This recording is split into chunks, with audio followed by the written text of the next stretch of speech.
Hello friends, இந்த வீடியோவில் நம்ம என்ன பார்க்க போகிறோன்னா, ஒரு டிப்ளமோ முடித்த ஒரு ஸ்டூடெண்ட்ஸாக இருக்கட்டும், இல்லைனா ஒரு இன்ஜினியரிங் முடித்த ஸ்டூடெண்ட்டாக இருக்கட்டும், அவங்க வந்து ஒரு மெக்கானிக் முடிச்சிருந்தாங்க அப்படின்னாலே அவங்க ஈஸியாக ஒரு ஜாபில் வந்து ட்ரெயின் பண்ணி நிறையா சம்பாதிக்கலாம்.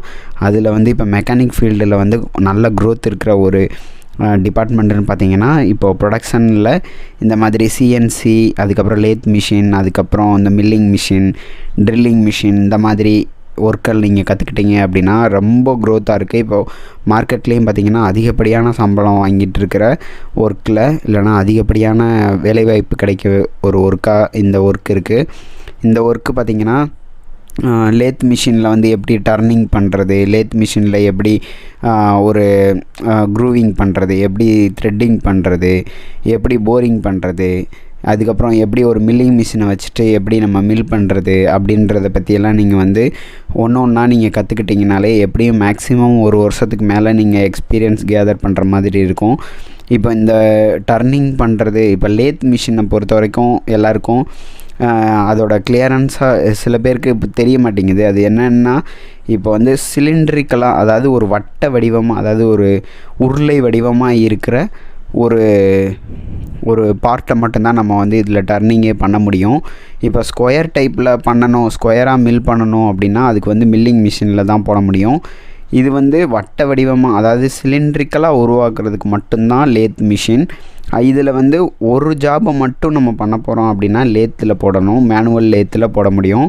அதுவே நம்ம வந்து ஒரு நாளைக்கு வந்து இப்போது 500 ஜாப் 1000 ஜாப் ஓட்ட போகிறோம் அப்படின்னா சிஎன்சி லேத் ப்ரோக்ராமிங் மிஷின் இருக்கும். அது வந்து கம்ப்யூட்டர் நியூமரிக்கல் கண்ட்ரோல்னு சொல்லுவாங்க. அந்த மாதிரியான மிஷின்ஸில் போட்டு ப்ரொடக்ஷன் ஃபுல்லாக டர்ன் ஓவர் பண்ணி எடுப்பாங்க. அதுக்கு வந்து இன்னும் நீங்கள் இதில் மேனுவலாக நீங்கள் கற்றுக்கிறத விட அந்த சிஎன்சி மிஷினில் வந்து அதிகப்படியான நீங்கள் வந்து நாலேஜ் வந்து கேதர் பண்ணுற மாதிரி இருக்கும். அதில் வந்து ப்ரோக்ராம் செட்டிங்ஸ், அதுக்கப்புறம் இன்னும் நிறையா விஷயங்கள் வந்து அதில் கற்றுக்கிற மாதிரி இருக்கும்.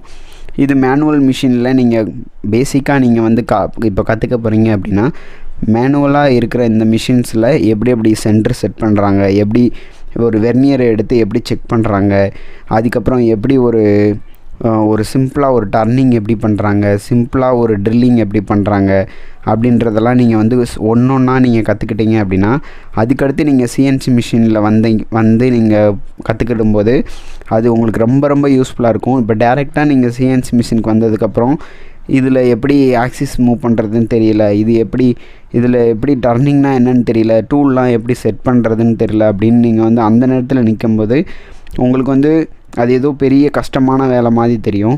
எந்த ஒரு வேலையாக இருந்தாலும் ஆரம்பத்துலேருந்து கற்றுக்க ட்ரை பண்ணுங்கள். இந்த வீடியோ வந்து கண்டிப்பாக உங்களுக்கு யூஸ்ஃபுல்லாக இருக்கா இல்லையான்னு எனக்கு தெரில. ஆனால் இந்த வீடியோவில் பார்த்த நீங்கள் வந்து கமெண்ட்டில் சொல்லுங்கள், உங்களுக்கு எந்த மாதிரி லெவலில் இருக்கீங்க, உங்களுக்கு எந்த மாதிரி வீடியோ வேணும்னு சொல்லுங்கள். தேங்க்யூ.